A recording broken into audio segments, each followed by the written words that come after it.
प्यारे बच्चों आओ शुरू करते हैं हम लोग अपना प्रीपोजिशन का अगला एक्सरसाइज। हमें पता है कि हम एक्सरसाइज के ही माध्यम से, प्रैक्टिस के ही माध्यम से हम लोग प्रीपोजिशन को सीखते हैं और बहुत कुछ सीख भी चुके हैं। कोई भी डाउट हो तो आप पूछिएगा, ठीक है। आइए अगला प्रश्न पढ़ते हैं हम लोग आज का।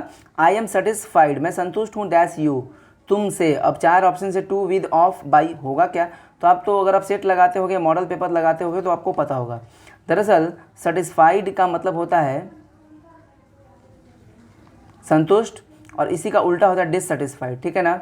डिससेटिस्फाइड, इन दोनों के साथ आप प्रयोग करोगे विद का। क्या करोगे? विद का। तो आप लिख सकते हो सेटिस्फाइड हो या डिससेटिस्फाइड, आप इसके बाद विद का प्रयोग करोगे। तो I am satisfied with you, ठीक है। इसके पीछे कुछ लॉजिक भी है और भी, जो कि आपको बाद में मिलेगा, एक ही बार में नहीं, ठीक है। अभी आप इतना पढ़ो, सेटिस्फाइड हो चाहे डिससेटिस्फाइड, विद लेता है, ठीक है। सेटिस्फाइड का हिंदी संतुष्ट और असंतुष्ट का अंग्रेजी dissatisfied. He was born dash 19 जुलाई। अब इसका आंसर है इन, ऑफ, ऑन, बाई। बताओ भाई क्या हो सकता है। दरअसल रूल ये होता है प्यारे बच्चों कि महीना का जो नाम होता है ना, जैसे जनवरी, फरवरी, ये सब मंथ नेम, ये जो मंथ नेम होते हैं ना उनके साथ इन लगता है। लेकिन ध्यान से देखो, इसमें सिर्फ जुलाई नहीं है। अगर रहता कि ही वॉज बॉर्न, वह जन्म लिया था इन जुलाई, तब तो हम इन लगाते हैं। लेकिन यहाँ पे डेट है, तो प्यारे बच्चों अगर डेट दिया हो, डेट जैसे 19 जुलाई, तब आप ऑन का प्रयोग करोगे। तो आप लिख सकते हो कि डेट के साथ ऑन का प्रयोग होता है। ही वॉज बॉर्न ऑन 19 जुलाई, वह 19 जुलाई को पैदा हुआ था। ऐसे क्वेश्चंस में कन्फ्यूज़न होता है, इसीलिए मैं ऐसे क्वेश्चंस लाया हूँ, ठीक है। लिख लो, डेट के साथ ऑन का प्रयोग होगा। He was dissatisfied dash it. अब क्या होगा भाई, तो आप तो पढ़े ही हो, डिससेटिस्फाइड क्या लेता है। अरे सेटिस्फाइड हो चाहे डिससेटिस्फाइड, अभी पढ़े हो आप, विद लेता है। तो आंसर होगा ए, असंतुष्ट। ओके, क्वेश्चन नंबर 4 लिख लो, इंपॉर्टेंट, बहुत इंपॉर्टेंट है। इट इज़ क्वाइट सेफ, यहाँ पे सेफ होगा, सेफ का मतलब सुरक्षित। इट इज़ क्वाइट सेफ, यह बिल्कुल सुरक्षित है, टू ट्रैवल, यात्रा करना, dash train, on, over, by, in. अच्छा तो बहुत कुछ लगेगा, वैसे लोग इन ट्रेन भी कह सकते हैं, लेकिन यात्रा करने के लिए कभी भी वाहन का नाम आ जाए, वाहन का नाम आ जाए, तब आप बाई का प्रयोग करना। किसका प्रयोग करोगे? बाई का प्रयोग करोगे। क्लियर है? आपको एक पूरा ट्रिक बता देता हूँ, आप लिख सकते हो अपने नोटबुक में। व्हीकल यानी वाहन, वाहन का नाम आ जाए, व्हीकल नेम, जैसे ट्रेन, बस, कार आ जाए, तब आप बाई लगाना, ठीक। लेकिन व्हीकल के नाम के साथ, ध्यान से देखना है, व्हीकल के नाम के साथ कोई आर्टिकल आ जाए, जैसे ए, एन या द, ठीक है ना, तब आप यहाँ पे लगाना इन या ऑन। अब मे वाला सेंस है तो आप इन लगा देना, और अगर पर वाला सेंस है तो आप ऑन लगा देना। जैसे स्कूटर पर, तो on scooter, on the scooter, ठीक है ना। और मान लो कहना है कि कार में, तो इन द कार या इन ए कार। देखो वाहन के नाम के साथ अगर ए, एन या द लगा हो, तब या ऑन लगाना, तब इन लगाना। देख लेना, इन में हिंदी देगा, ऑन पर हिंदी देगा। लेकिन अगर सिर्फ वाहन का नाम है, कोई आर्टिकल बीच में नहीं है, तब आप बाई लगाना। यहाँ पे देखो ट्रेन के पहले कोई आर्टिकल नहीं है, तो बाई लगाओ। यही रहता है ए ट्रेन अगर, या द ट्रेन, तब आप इन लगाते हैं ट्रेन के अंदर, ठीक है। तो आप लिख सकते हो बाई प्लस व्हीकल नेम, यानी वाहन का नाम बाई के साथ लगेगा। लेकिन अगर वाहन के साथ ए एन द आ जाए, कोई भी आ जाए आर्टिकल, तब आप इन या ऑन लगाओगे। द स्टार्स साइन, तारे चमकते हैं डैश नाइट। अब होगा क्या भाई?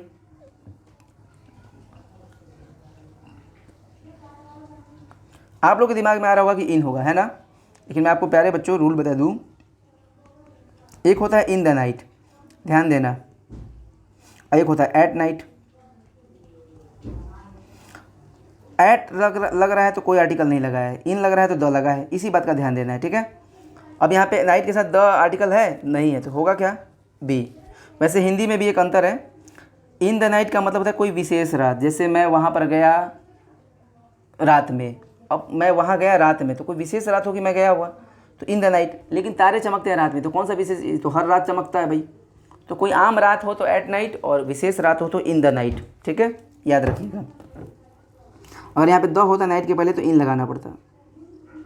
6 emerge, he emerge dash it. अच्छा, इमर्ज का हिंदी होता है उभरना, कोई चीज़ नीचे से या कहीं से सामने आ जाना, उभर जाना।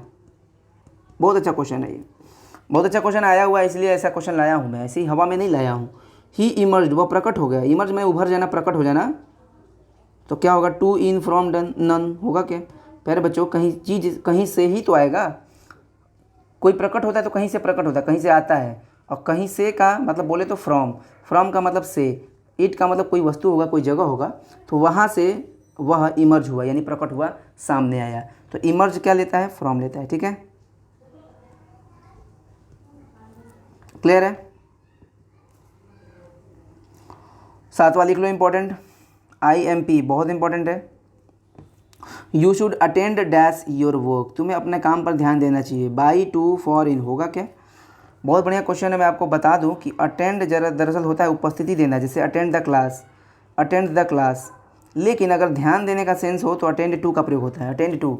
और इस सेंटेंस को पढ़ो, you should attend dash your work, तुम्हें अपने काम पर ध्यान देना चाहिए। इस हिसाब से यहाँ पे ध्यान देने का सेंस आ रहा है, इसलिए आंसर होगा B, you should attend to your work, तुम्हें अपने काम पर ध्यान देना चाहिए। ठीक है, लिख लेना अटेंड टू, ध्यान देना आता है ये। एक और चीज़ जान लो साथ ही साथ आएगा ये भी आपको, एक होता है राइट टू। राइट टू का मतलब होता है पत्र लिखना, इसमें खुद ही पत्र शब्द छिपा है, राइट टू। ठीक है, आपको अलग से पत्र शब्द लिखने की जरूरत नहीं पड़ेगी। राइट टू माने पत्र लिखना, जैसे आई राइट टू यू, मैं तुम्हें पत्र लिखता हूँ। और अटेंड टू माने ध्यान देना। क्वेश्चन नंबर 8, पानी फ्रोज, फ्रीज का सेकेंड फॉर्म है, फ्रीज में जम जाना, तो फ्रोज उसका सेकेंड फॉर्म है।